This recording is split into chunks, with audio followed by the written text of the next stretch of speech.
అగండి welcome back to my channel. నేను మీ ఆదోని అబ్బాయి. ఈరోజు అయితే మనం ఆదోని పక్కన ఉన్నటువంటి నారాయణపురం అనే విలేజ్కి వచ్చాము. ఇక్కడ వచ్చేసి శ్రీ శ్రీ శ్రీ గర్జిలింగేశ్వర స్వామి దేవాలయం అయితే ఫేమస్ అనమాట. ఆదోని ఆలూరు రోడ్డు మధ్యలో ఉంటుంది ఈ నారాయణపురం అనే విలేజ్. ఇక్కడ గర్భగుడిలో వచ్చేసి మనకు ముగ్గురు దేవుళ్ళు అయితే దర్శనమిస్తారు. శ్రీ శ్రీ శ్రీ గర్జిలింగేశ్వర స్వామి, వెంకటేశ్వర స్వామి, ఇంకొక స్వామి కూడా ఉంటారు. ముగ్గురు వచ్చేసి మనకు గుర్రాల పైన రాజులాగా కూర్చుని ఉంటారనమాట. ఇక్కడ ఫేమస్ ఏంటప్ప అంటే దసరా రోజు ఇక్కడ ఉత్సవం అయితే నిర్వహిస్తారు. అక్కడ అప్పుడు జ్యోతిష్యం చెప్తారు, అంటే ఊరు ఎలా ఉంటుంది, తర్వాత ఏ పంట వస్తుంది అనేసి.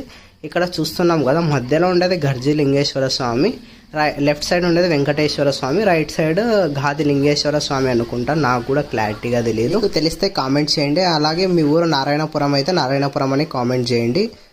ఇలాంటి మంచి వీడియోస్ కోసం నా ఛానల్ని సబ్స్క్రైబ్ చేసుకోండి.